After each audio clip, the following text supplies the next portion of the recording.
Hey, this is Steve Kain here at Comic-Con's Lego thing with...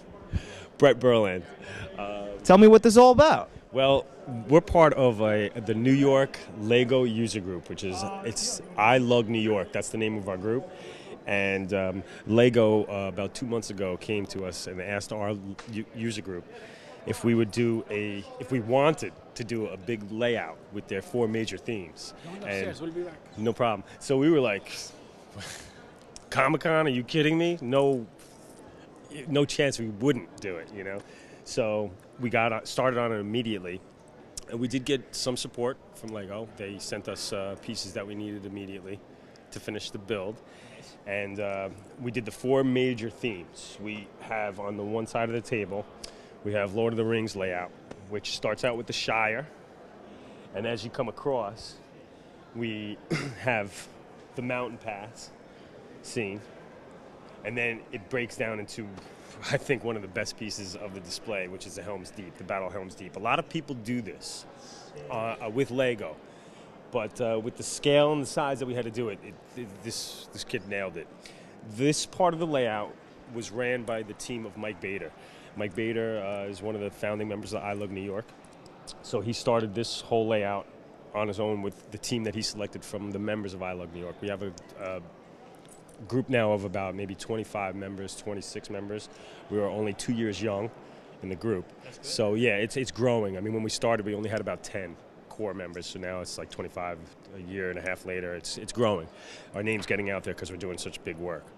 So then, as we come across past the Lord of the Rings, we go into the start of the next theme, which is the DC stage of the build. Big DC fan. Okay, so then you know what this piece is all about. I don't know how old you are, but back in the yes, back in the late 70s, they had a cartoon called the Super Friends, the Challenge of the Super Friends. And what this is the Legion of Doom's headquarters, which rose out of the swamp. It's pretty amazing the way we did it too. It took quite a bit of time to do this part of the build because what it is, it's actually a pretty cool technique what we did, which was use a main 10 by 10 base plate, put brick where we needed to connect the corners, and then everything else is 2 layers of plate. All underneath the translucent plate is colored tile to make it different effects. So you have a yellow where it's very light, and you have a gray where it's really dark. And that's to make the murkiness of the swamp. That's phenomenal. So then, but the challenge is to have all these people sit down and put 1 by 1 square little tiles on top of that. It will probably drive you to Lego euphoria after a while, but that's cool. So then as you come across to the end of the table, this is basically part of, I would say, either Metropolis or Gotham City, you can call it, but it is part of the DC build. You will find some surprises, which is Marvel characters scattered about. The DC portion, yeah, you know, we ran out of road room on the Marvel part. But again, this is built on a system called the Mills, where all these road plates are built up a brick high, so you can interlock and change them on these squares and move them to change the layout of the road anytime you really wanted to. It's a very quick way to do a big build. And then as we come across, we did a lot of these. All the different members of the Lug group have a lot of special talents. Their areas of expertise. We have people that do space. We have people that do architecture. One of our members is John G., and he works for an architect firm right across from the Javits Center. So it's pretty handy to have him around. He's the one that did the cinema and this whole lot right in the back. Yeah, the cinema is attached to the diner, and it's fabulous. Since he lives in the city, he does a lot of city builds. As you come across, we had to pay our tribute to Lego by throwing in the Lego retail store. And if you look down in that camera, there is a Lego pick-a-brick wall in the back. It's real hard to see. I'll try. You would have to get all the way down. But it's the small detail that really makes it pop. Street lamps, telephone poles, all the small figures everywhere. Literally looks like a city. Yeah. Lego. Yeah. And if you notice, on each street, there's a cameo of a famous car from a movie or a television show. So we have the Ghostbusters Echo one over there. Nice. Over here we have the Toy Story Pizza Planet and so forth. We have 2 tumblers on the next street. some Batman. Magneto is lifting a car over. Yeah, he's again wound up. He wound up in the DC build, and if you notice, Logan is coming out of the drunken sailor behind him. So we had to throw that in. And then, Epic. and then as you come across, well, thank you very much. This happens to be the DC and the Marvel build was my team, and I picked a lot of the core builders that really nail stuff pretty well. Sid Dinsey, he doesn't happen to be here right now. He does a lot of our spaceship and plane work. Yeah, and this is an ultimate Quinjet. I mean, we needed something very quick, and we said to this guy, Sid, we need a Quinjet and we need a Blackbird. He said, no problem. So if you look behind, we just didn't have enough room, but the Blackbird is coming out of the tennis courts from the X-Mansion. That rules. Even though it's behind the Hall of Justice, don't ask. So we used some LED lights in here to light the hall up, which looks really phenomenal. Plus the backlights that make the city pop. And these are brick-built Japanese maples in the front. And then as you come towards the ends, again, this is step on. Yes, any Lego piece sucks to step on. Then as you come across, we have, I think, some of the best pieces, you know, on the mix. We had a guy named James Hermey, who's a fabulous builder. He's actually the one that built the Legion of Doom head over there on that side. Yeah, well, he built both of the Sentinels, which we had to build this pretty quick on the fly. So he was the master builder on the one, and we had a couple of the guys copying what he was doing right next to it. So it worked out really well.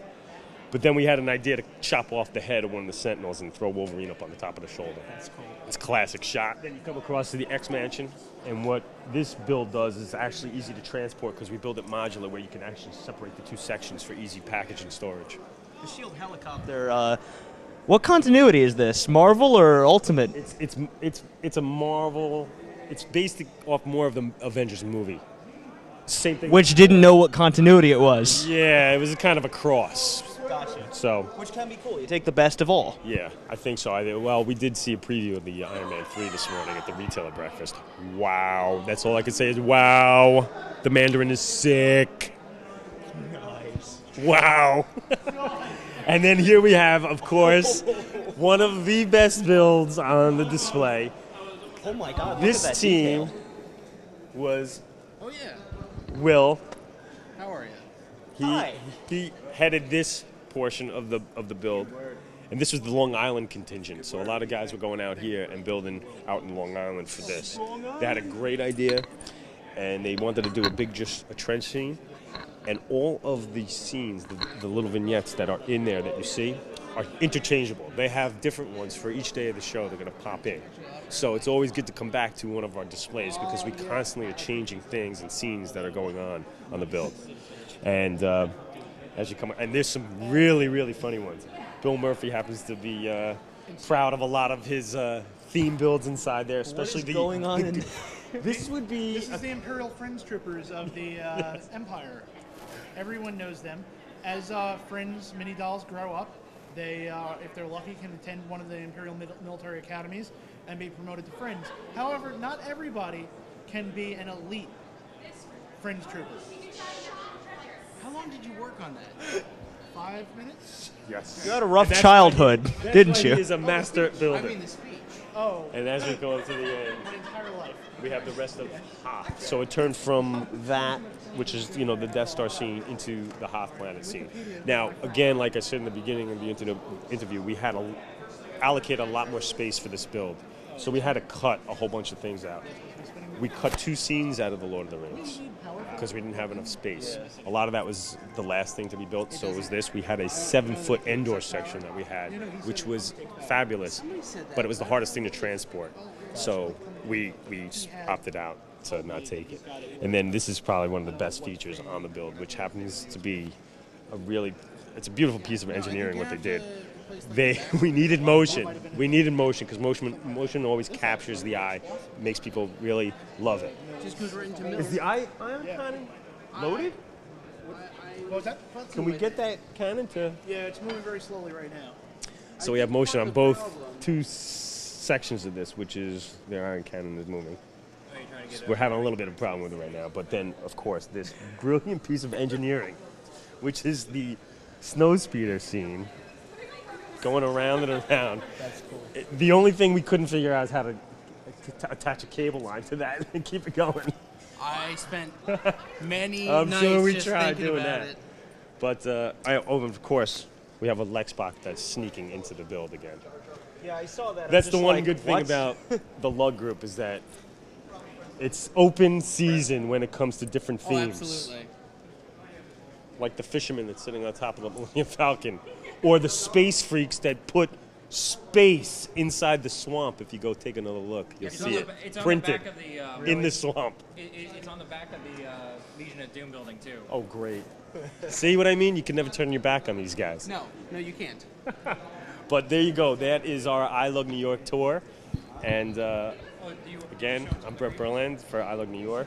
And I'm sure all the guys from I Love New York, thank you for the interview. Well, thank you for your time, man. All right, Meg.